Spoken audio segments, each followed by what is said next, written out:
Florida isn't just one place. It's several entirely different worlds, stitched together by highways, beaches, and theme parks. From Miami's global skyline to Orlando's engineered fantasy, from Tampa's growing urban core to Jacksonville's sprawling southern identity, Florida cities feel less like neighborhoods and more like distant relatives. So today, I'm comparing Florida's most influential cities, starting with the 4 major cities and then working down to the smaller ones. Those 4 being Miami, Orlando, Tampa, and Jacksonville. I'm going to break down the history and identity, economy and jobs, culture and nightlife, the cost of living, and who each city is actually for. By the end, you'll know how each Florida city fits a different lifestyle and why they're so different in the first place. Starting off with the heavy hitter, we have Miami. Miami isn't just Florida's biggest international city, it's one of the most global cities in the entire United States. Miami's modern identity was shaped less by American expansionism and more by immigration, especially from Cuba, Latin America, and the Caribbean. After the Cuban Revolution in 1959, Miami transformed almost overnight into the de facto capital of Latin America, outside of Latin America. Spanish became as common as English, and entire neighborhoods like Little Havana became cultural anchors. Unlike most U.S. cities, Miami doesn't feel traditionally American, and that's the point. Miami's economy evolves around international banking and finance, real estate and luxury development, tourism and nightlife, and trade with Latin America. Miami is also a major crypto, influencer, and luxury brand hub, though critics argue that the economy is top-heavy and volatile. Diving into culture and lifestyle, Miami is loud, flashy, expensive, and image-driven. Fashion, nightlife, and social status matter more here than almost anywhere else in Florida. But Miami also has deep cultural layers. There's Cuban food and music, Haitian communities, Caribbean festivals, Art Basel and Windward street art. The downsides of Miami are an extremely high cost of living, heavy traffic, income inequality, and flooding and climate risk. Miami is exciting, but it's not easy. It's best for young professionals, creatives, entrepreneurs, and people who want an international lifestyle without leaving the U.S. Moving on to the next city, we have Orlando, the engineered city. Orlando is one of the strangest major cities in America because it exists primarily by design. The history and identity of Orlando are very odd. Before Disney arrived in the 1970s, Orlando was a quiet inland town focused on agriculture and citrus. Walt Disney World changed everything. Unlike Miami or Tampa, Orlando doesn't have centuries of organic urban history. Its growth is corporate-driven, planned, and consistently expanding outward. Orlando's economy is dominated by theme parks and tourism, hospitality and service jobs, convention businesses, and aerospace and simulation tech. Millions of tourists pass through every year, making Orlando one of the most visited cities on Earth. Orlando is less about a city center and more about zones. There's tourist corridors, suburbs, gated communities, and entertainment districts. Downtown exists, but it's smaller and quieter than outsiders would expect. Most people who go to Orlando never actually visit downtown. The city is family-focused, car-dependent, and highly transient. Many residents didn't grow up there. They moved there for work. The downsides of Orlando: low wages compared to housing costs, traffic congestion, limited public transit, and a less authentic feeling local culture. Orlando can feel artificial because in many ways it is. It's best for families, hospitality workers, theme park fans, and people who prefer suburban living with entertainment nearby. The next city is Tampa, Florida's rising city. Tampa might be Florida's most underestimated major city, but that's changing fast. Tampa's roots are tied to the cigar industry, Cuban and Spanish immigration, and port trade. Neighborhoods like Ybor City were once some of the most culturally vibrant areas in the state. Unlike Orlando, Tampa developed organically, and unlike Miami, it remained affordable for decades. Tampa's economy is increasingly diverse. Healthcare, finance and insurance, port logistics, defense, and a growing tech sector. This diversification has made Tampa one of the fastest growing metros in the Southeast. Looking at culture, Tampa balances urban living, sports culture, and nightlife without Miami's intensity. The Riverwalk, downtown development, and historic neighborhoods give Tampa a sense of place that many Florida cities lack. The downsides? Rapid rent increases, urban sprawl, limited transit, and growing pains.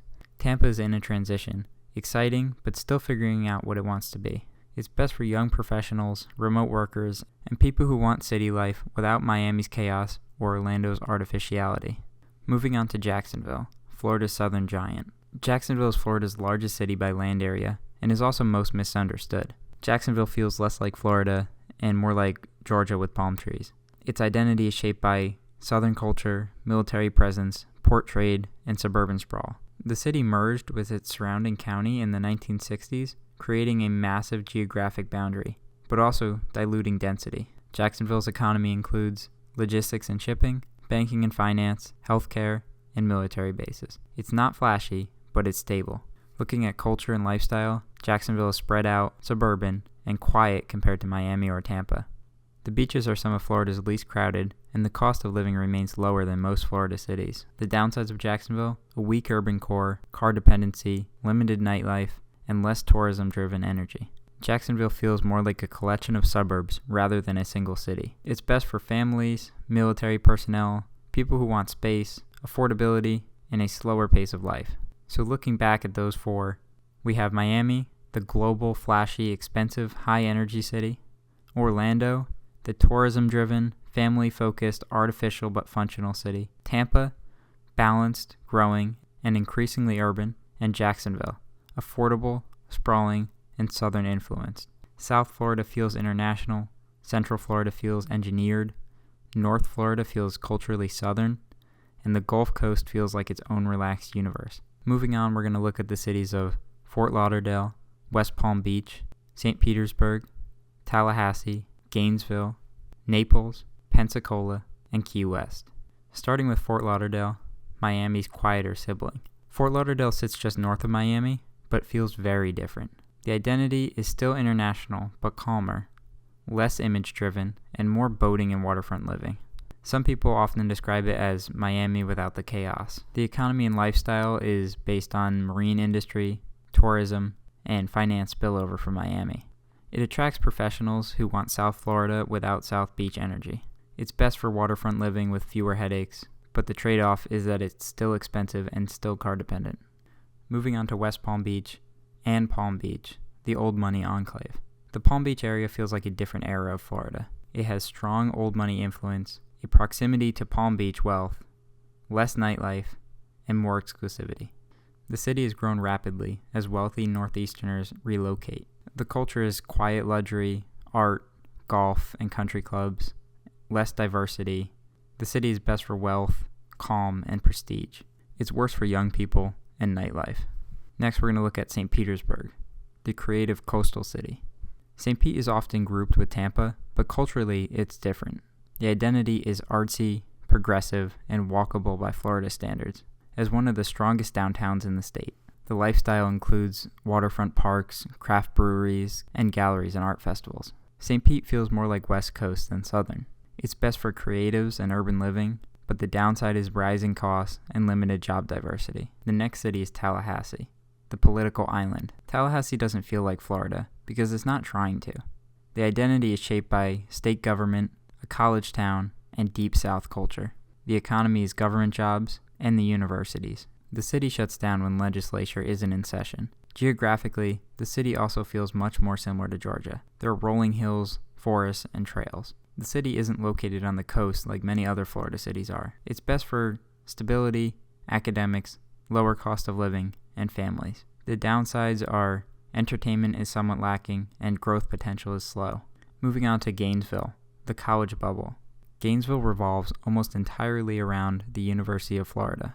The identity is academic, youth-driven, and insular. Outside campus, the city slows down dramatically. The city is mostly strip malls with fast food chains, but there are some unique parks and springs on the outskirts of the city. It's best for students and research, and it's worse for career diversity. Our next city is Naples, Florida's luxury retreat. Naples is one of the wealthiest cities in the state. Its identity is retiree-focused, golf and gated communities, and very quiet. The lifestyle is immaculate, predictable, and expensive. Naples is a millionaire and retiree paradise. It's best for retirement and luxury, and worse for young people and nightlife, with a very high cost of living. Moving on to Pensacola, the Gulf Coast outlier. Pensacola feels like Alabama with beaches. The identity is military-driven, Southern culture, and a historic downtown. The lifestyle is a slower pace, with a lower cost of living, and a strong community feel. It's best for affordability and beaches, and worst for career mobility. Finally, we're going to look at Key West, Florida's strangest city. Key West feels like it broke off from the U.S. entirely. The identity is an island mindset with carefree vibes and a tourist-heavy but fiercely independent attitude. The lifestyle is laid back, expensive, and isolated. It's best for freedom and uniqueness, and worse for space, affordability, and hurricanes. Florida isn't one place, it's many. That's why Florida attracts everyone and frustrates everyone. Which one of these cities would you want to live in?